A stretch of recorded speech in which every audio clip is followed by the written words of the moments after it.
Hello ವೀಕ್ಷಕರೇ, welcome back to ವಿದು ರಂಗರುಚಿ creations. ಪ್ರತಿದಿನ ಒಂದೇ ಥರದ ಪಲ್ಯ ತಿಂದು ಬೇಜಾರಾಗಿದೆಯಾ?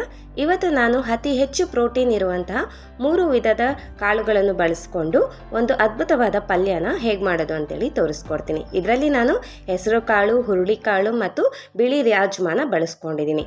ಇದು ಚಪಾತಿ, ರೋಟಿ ಮತ್ತು ಅನ್ನದ ಜೊತೆಗೆ ಒಳ್ಳೆ ಕಾಂಬಿನೇಷನ್ ಅಂತಲೇ ಹೇಳ್ಬೋದು. ಇದನ್ನು ನಾನು ರಾತ್ರಿ ಇಡೀ ನೆನೆಸಿಟ್ಕೊಂಡಿದ್ದೀನಿ.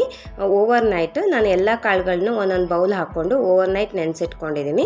ಮಾರ್ನಿಂಗು ನಾನು ವಾಶ್ ಮಾಡಿಕೊಂಡು ಒಂದು ಸ್ವಲ್ಪ ಪ್ಲೇಟ್ ಮುಚ್ಚಿಟ್ಕೊಂಡಿದ್ದೆ, ಯಾಕಂದರೆ ನಾನು ಮಧ್ಯಾಹ್ನ ಮಾಡ್ಕೊಂಡಿದ್ದೆ. ಮಧ್ಯಾಹ್ನ ಅಷ್ಟರಲ್ಲಿ ಸ್ವಲ್ಪ ಮೊಳಕೆ ಕೂಡ ಬಂದಿತ್ತು. ನೋಡಿ, ಇದನ್ನೆಲ್ಲ ನಾನು ಒಂದು ಕುಕ್ಕರ್ಗೆ ಸೇರಿಸ್ಕೊಂಡು ಇದಕ್ಕೆ ರುಚಿಗೆ ತಕ್ಕಷ್ಟು ಉಪ್ಪು ಮತ್ತು ಚಿಟಿಕೆ ಅರಿಶಿನ ಹಾಕ್ಕೊಂಡು ನೀರು ಸೇರಿಸ್ಕೊಂಡು ಇದನ್ನು ಬೇಯಿಸ್ಕೊಳ್ತೀನಿ.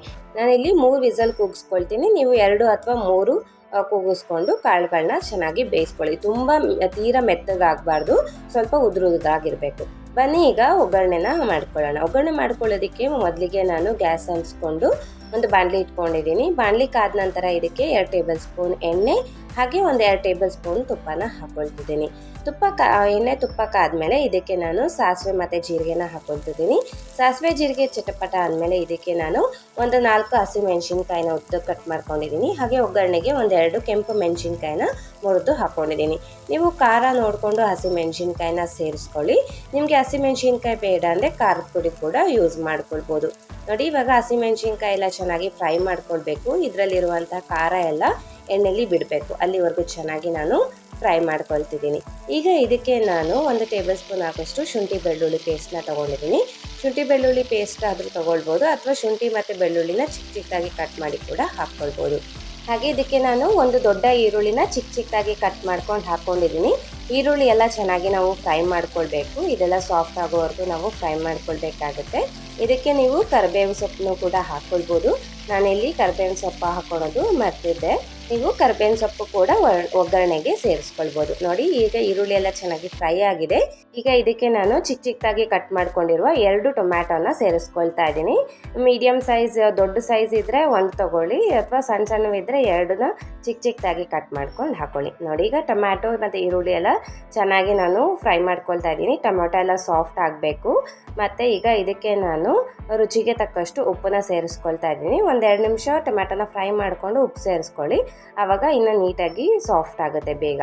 ನೋಡಿ, ಉಪ್ಪು ಹಾಕ್ಕೊಂಡು ಇದನ್ನೆಲ್ಲ ಚೆನ್ನಾಗಿ ನಾನು ಫ್ರೈ ಮಾಡಿಕೊಂಡು ಬೇಯಿಸ್ಕೊಳ್ತಿದ್ದೀನಿ. ಈಗ ಇದಕ್ಕೆ ನಾನು ಮಸಾಲಾನ ಸೇರಿಸ್ಕೊಳ್ತಾ ಇದ್ದೀನಿ. ಚಿಟಿಕೆ ಅರಿಶಿನ ಮತ್ತು ಧನಿಯಾ ಪುಡಿನ ಸೇರಿಸ್ಕೊಂಡಿದ್ದೀನಿ. ಅರ್ಧ ಟೇಬಲ್ ಸ್ಪೂನ್ ಧನಿಯಾ ಪುಡಿ, 1/4 ಟೇಬಲ್ ಸ್ಪೂನ್ ಆಗೋಷ್ಟು ಜೀರಿಗೆ ಪುಡಿ. ನಾನು ಇಲ್ಲಿ ಇಷ್ಟೇ ಮಸಾಲೆನ ಬಳಸ್ಕೊಂಡಿರೋದು. ಬೇಕು ಅಂದರೆ ನೀವು ಗರಂ ಮಸಾಲ ಕೂಡ ಸೇರಿಸ್ಕೊಳ್ಬೋದು. ನೋಡಿ, ಈಗ ಇದನ್ನೆಲ್ಲ ಚೆನ್ನಾಗಿ ನಾನು ಫ್ರೈ ಮಾಡ್ಕೊಳ್ತಾ ಇದ್ದೀನಿ. ನೀವು ಹಸಿಮೆಣಸಿನ್ಕಾಯಿ ಸ್ಕಿಪ್ ಮಾಡಿದರೆ ಈ ಟೈಮಲ್ಲಿ ನೀವು ಖಾರದ ಪುಡಿ ಹಾಕ್ಕೊಂಡು ಮಿಕ್ಸ್ ಮಾಡ್ಕೊಳ್ಬೋದು.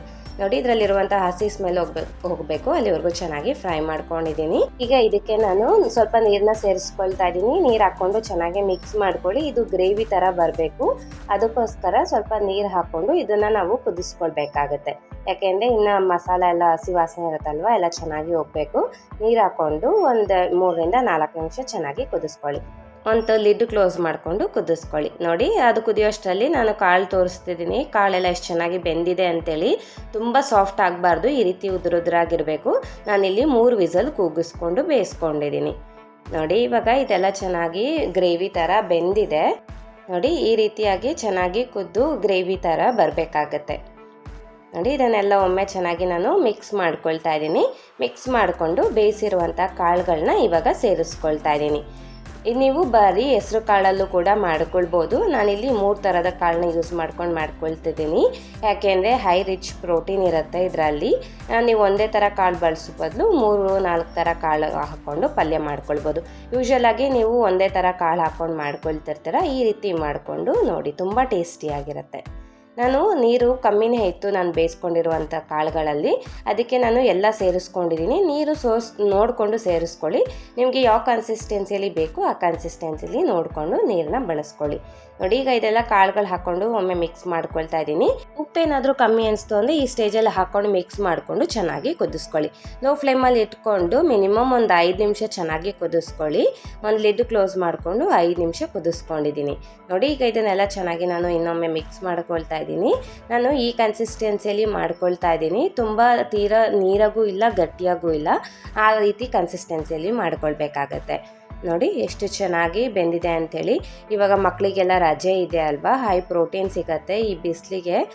ಈ ರೀತಿಯಾಗಿ ಪಲ್ಯನ ಮಾಡಿಕೊಡಿ. ನೋಡಿ, ಈಗ ಇದಕ್ಕೆ ಚಿಕ್ಕ ಚಿಕ್ಕದಾಗಿ ಕಟ್ ಮಾಡ್ಕೊಂಡಿರುವಂಥ ಕೊತ್ತಂಬರಿ ಸೊಪ್ಪನ್ನ ಸೇರಿಸ್ಕೊಂಡಿದ್ದೀನಿ. ಈ ಸ್ಟೇಜಲ್ಲಿ ನೀವು ಬೆಣ್ಣೆ 1 ಟೇಬಲ್ ಸ್ಪೂನ್ ಆಗೋಷ್ಟು ಬೆಣ್ಣೆ ಅಥವಾ ತುಪ್ಪ ಕೂಡ ಸೇರಿಸ್ಕೊಂಡು ಮಿಕ್ಸ್ ಮಾಡ್ಕೊಳ್ಬೋದು. ನಾನು ಆಲ್ರೆಡಿ ಒಗ್ಗರಣೆಗೆ ತುಪ್ಪ ಹಾಕೊಂಡಿದ್ದೆ, ಅದಕ್ಕೆ ಮತ್ತೆ ಏನೂ ಹಾಕೊಂಡಿಲ್ಲ. ನೋಡಿದ್ರಲ್ವ ಎಷ್ಟು ಸುಲಭವಾಗಿ ದಾಲ್ ತಡ್ಕ ರೆಡಿ ಆಗಿದೆ ಅಂತೇಳಿ. ಬಿಸಿ ಬಿಸಿ ರೋಟಿ ಅಥವಾ ಚಪಾತಿ ಜೊತೆಗೆ ಇದನ್ನು ಒಮ್ಮೆ ಟ್ರೈ ಮಾಡಿ ನೋಡಿ.